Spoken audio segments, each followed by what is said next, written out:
Everybody আসসালামু আলাইকুম। কেমন আছেন সবাই? আলহামদুলিল্লাহ আমরা ভালো আছি। তো আপনাদের মাঝে নতুন আরেকটা নতুন রেসিপি না।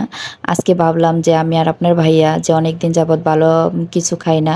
চলো আজকে কোরমা, ডিমের কোরমা আর মুরগির কষানো আর পোলাও খাবো। সেজন্য আপনার ভাইয়াকে বললাম যে নগদ মুরগি এনে দাও। মানে বাজার থেকে নগদ আনলে মুরগিটার মজা অন্যরকম পাওয়া যায়। আর ফ্রিজে থাকা মুরগিটার মজা তো পাওয়া যায় না। সেজন্য আপনার ভাইয়াকে বললাম যে একটা মুরগি এনে দাও। তারপরে আপনার ভাইয়া একটা মুরগি আনলো। দেখেন আমি মুরগিটাকে কষিয়ে নিব আর ডিমের কোরমা করব। তো আপনার ভাইয়া অনেকদিন যাবৎ ডিমের কোরমার কথা বলতেছে। আমি সচরাচর ডিমের কোরমাটা রান্না করতে পারি না। সেজন্য আপনার ভাইয়াকে তেমন পাত্তা দিতেছি না। আর বিশেষ করে ভাবলাম যে এতদিন ধরে চাইতেছে আসলে আমার কিন্তু এই জিনিসটা ঠিক হচ্ছে না। আমার কিন্তু উচিত ওনাকে রান্না করে খাওয়ানো। কারণ ওনার ওয়াইফ বলে কথা, মানুষ কিন্তু ওয়াইফের কাছেই একটা কিছু দাবি করতে পারে। সেজন্য আর কি ভাবলাম যে আচ্ছা ঠিক আছে, আমি আপনাকে রান্না করে দিব, আপনি নিয়ে আসেন। তারপরে আপনার ভাইয়া একটা মুরগি আনলো। তো মুরগিটাকে আমি কষিয়ে নেব আর কি। প্রথমে আমি পেঁয়াজ কুচিগুলো ভেজে নিচ্ছি। ভেজে নিয়ে আমি একে একে মশলাগুলো দিয়ে দিব। মশলাগুলো দিয়ে তারপরে আমি মশলাগুলো ভালো করে কষিয়ে নেব। কষিয়ে নিয়ে তারপরে তেলে ভেজে তারপরে কষিয়ে নেব আর কি। তেলে ভাজা কিন্তু আমি অনেকক্ষণ ভাজি, কারণ মশলাটা যদি তেলে ভাজা হয় তাহলে কিন্তু তরকারির স্বাদটা অনেক বেড়ে যায়। দেখেন এই আমি আদা দিয়ে দিচ্ছি। আদা দেওয়ার পরে তারপরে আমি রসুন বাটাটা দিব, তারপরে জিরাটা দিব, দিয়ে একে একে সবগুলা মশলাই দিব। দেওয়ার পরে আমি এটাকে ভালো করে নাড়াচাড়া করে নিব এবং তেলে ভেজে নিব। আসলে আমরা কিন্তু সবাই কেমন করে রান্না করে আমি জানি না, কিন্তু আমি একটু রান্না করি, চেষ্টা করি যে একটু মজার করে রান্না করার জন্য। তো আপনার ভাইয়া যত রান্না খাই, অন্য অন্য কোনো এক জায়গায় রান্না খাই আসলে বলে যে ঘরে যেভাবে খেয়ে তৃপ্তি পায় অন্য কোথাও রান্না খেয়ে এরকম তৃপ্তি পায় না, মানুষ কীভাবে যে রান্না করে। তো আসলে আমি এত মশলাও দেই না, বা বাজার থেকে কিনে আনা কোনো মশলা এরকম আমি কিছুই ইউজ করি না। কারণ আমার এগুলা ভালো লাগে না। আমার মনে হয় যে আমি যেগুলা আমার মা যেগুলা দিয়ে রান্না করে খাওয়াইছে ওইগুলা দিয়েই আমি রান্না করব। আগে তো মানুষ এত আপডেট কোনো কিছু ছিল না, বা আপডেট কোনো মশলা ছিল না। এখন তো বাজারে অনেক মশলাই বিক্রি করে, পাওয়া যায় যে কোনো মশলা। তো এনে মুরগির মাংস বা গরুর মাংস বলেন, যেটাই বলেন, আলাদা সেন্ট বের করা যায়। কিন্তু আসলে আমি এটা ব্যবহার করি না, কারণ এটা ব্যবহার করার তো কোনো দরকার নাই। মা যখন রান্না করে খাওয়াতো তখন তো আর এরকম আপডেট ভার্সন কিছুই ছিল না। সেজন্য মা যে মশলা দিয়ে রান্না করতো, মার হাতের রান্না কিন্তু অসাধারণ ছিল। আমরা তো মার হাতের রান্না খেয়েই বড় হয়ে আসছি। তো মার হাতের রান্নাটা আমরা ধরে যদি না রাখতে পারি তাহলে কিসের মেয়ে হলাম। তো আমি মশলাটা কষিয়ে নিচ্ছি। এখন আমি ডেক্সির মধ্যে পেঁয়াজ কুচিটা ভেজে নিচ্ছি। এটার মধ্যে আমি পোলাওটা দিয়ে দিব। আমি এক সময় পোলাও রান্না করতে পারতাম না। তো আপনার ভাইয়া আমাকে প্রায়ই বলতো আমি পোলাও পছন্দ করি, অথচ তুমি পোলাও রান্না করতে পারো না। আর আমি অবশ্য পোলাওটা রান্না করতাম আগে। আগে যখন রান্না করতাম তখন মনে হয় আমার পোলাওটা একটু মানে পানিটা একটু বেশি পড়ে যেত, যা হয়ে যেত, বা আপনার মানে ভাতটা একটু বড় হয়ে যেত এরকম আর কি। তো এখন রান্না করা শিখে ফেলছি। এখন আপনার ভাইয়া প্রায়ই বলে যে এখন তার কোনো টেনশন নাই, তুমি আমাকে প্রতিদিন রান্না করে পোলাও খাওয়াবা।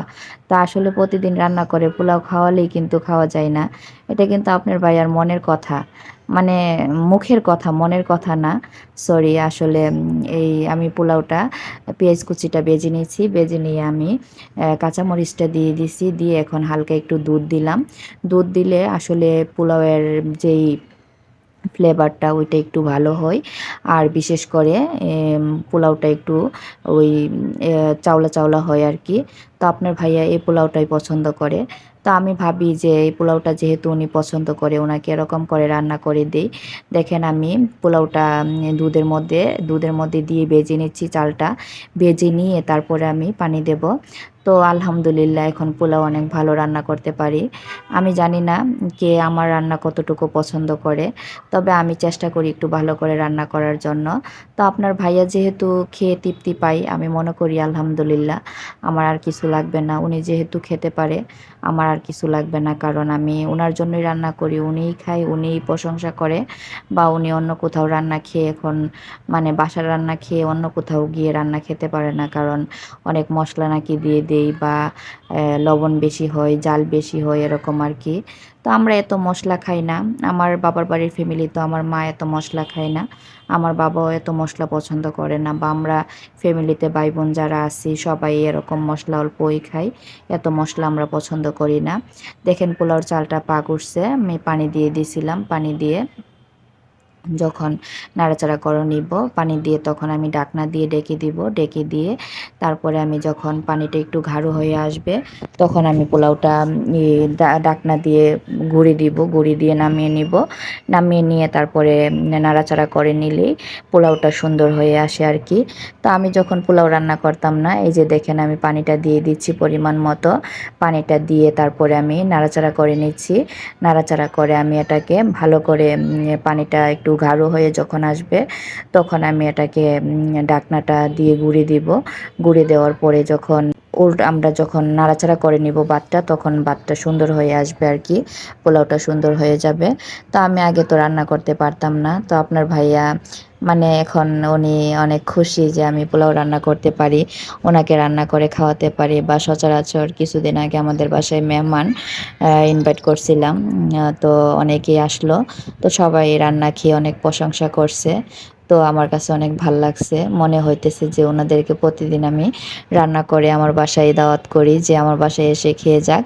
আসলে আমাকে আমার মনে হয় যে একজনকে আমি রান্না করে যদি খাওয়াতে পারি, উনি যদি মন থেকে বলে না রান্না অনেক মজা হয়েছে, তাইলে আমার কাছে অনেক ভালো লাগে আর কি।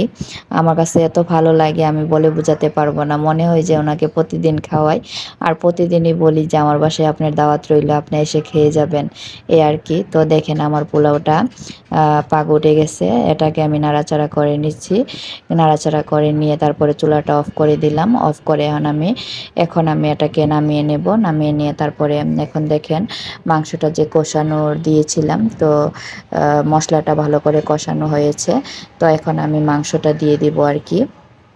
তো মাংসটা দিয়ে মাংসটা একটু কষিয়ে নিব, আপনার ভাইয়া নাকি আজকে ঝোল খাবে না, সেজন্য আমাকে বলতেছে যে আজকে রান্না করলে ঝোল দিবা না, আজকে আলুও দিবা না, কারণ আলুও আজকে খাবো না, আজকে শুধু কম কষিয়ে নেবা মুরগিটা, সেজন্য আমি কষিয়ে নিলাম। আসলে আমরা মানুষ তো দুইজন, তো বাবু ভাই আসে সেজন্য একজন মানুষ বাড়ছে। আর এতদিন হুজুর ছিল, তো হুজুর বাসায় চলে গেছে, উনি একটু অসুস্থ, ছুটিতে বাড়িতে গেছে, সেজন্য এখন আর তেমন ঝামেলা নাই, বাবু ভাই আছে, আমি আর বাবু ভাই আপনার ভাইয়া তিনজন মিলে যাই রান্না করি, তিনজন মিলে অনেক মজা করে খাওয়ার চেষ্টা করি, কারণ আমি আর আপনার ভাইয়া একটা জিনিস খেয়ে মজা পাই না, কারণ অল্প মানুষ, দুইজন মানুষ, যেটা খাই ওইটাই, আর যেটা না খাই ওইটাই পড়ে থাকে, সেজন্য আর কি চেষ্টা করি যে তৃপ্তি করে খাবে বা উনি খেয়ে আপনা থেকে দোয়া আসবে, এরকম আর কি।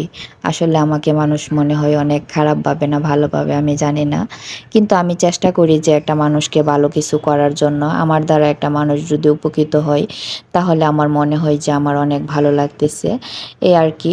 সব মিলিয়ে আমি মানুষকে উপকার করতে পারলে আমার কাছে অনেক ভালো লাগে, বা আমার কিছু খরচ করে যদি ওনার মানে কোনো কিছু দিতে পারি, বা উনি যদি একটা হাসি দেয়, এরকম আর কি। সবাই একটু হাসি দেওয়ার চেষ্টা করার মানে সবাইকে একটু হাসি দেওয়ানোর চেষ্টাই করি বেশিরভাগ। আর আমার মনের কথা তো একমাত্র আল্লাহই জানে বা আমি জানি, এছাড়া তো আর কেউ জানে না। অন্যরা হয়তো মনে করতে পারে যে আমি লোক দেখানোর জন্য হয়তো এরকম করি, আসলে আমি লোক দেখানোর জন্য এরকম করি না, কারণ আমি চেষ্টা করি যে মানুষকে ভালো কিছু করার জন্য। এই যে দেখেন আমার রেসিপির পোলাওগুলো আমি নাড়াচাড়া করে দিচ্ছি, তো আমার পোলাওগুলা কেমন হয়েছে অবশ্যই কমেন্ট করে জানাবেন। আসলে আমি পোলাও তো নতুন রাঁধুনি হয়েছি, আমি প্রায় একে ওকে জিজ্ঞেস করতাম যে আপনারা পোলাও কীভাবে রান্না করেন, আমার পোলাওটা এরকম হয়ে যায়। তারপরে আমার আম্মা আমাকে সলিউশন দিল যে মা এভাবে রান্না করো তাহলে ভালো হবে, আর আমার বড় ভাবি আমাকে বলল যে এভাবে রান্না করো তাহলে ভালো হবে। তো তাদের কথা শুনে আমি রান্না করলাম, রান্না করার পরে এখন মোটামুটি শিখে গেছি আমি পোলাও রান্না করা। এই আর কি। তো আসলে আমরা ইচ্ছে করলে সব কিছুই পারি, কিন্তু মেয়েরা কিন্তু সব কিছুই পারে। তো মেয়েরা, আমি সব মেয়েরার কথা বলি না। আমি চেষ্টা করি একটু ভালো কিছু করার, বা আমার এত মানে মন মানসিকতা এত খারাপ না যে আমি মানে আমি মানুষকে উল্টাপাল্টা কোনো কিছু বলবো বা উল্টাপাল্টা কোনো কিছু বুদ্ধি দিব। আসলে চেষ্টা করি যতটুকু ভালো বুঝ দেওয়ার বা বুদ্ধি দেওয়ার। কারো খারাপ কখনো চাইনি বা কারো ক্ষতি করার চেষ্টাও কখনো করিনি। মাথায়ও আসে না এরকম আর কি। তো সব মিলিয়ে আমার ভিডিওটা কেমন লাগছে অবশ্যই কমেন্ট করে জানাবেন। লাইক, কমেন্ট, শেয়ার অবশ্যই করবেন।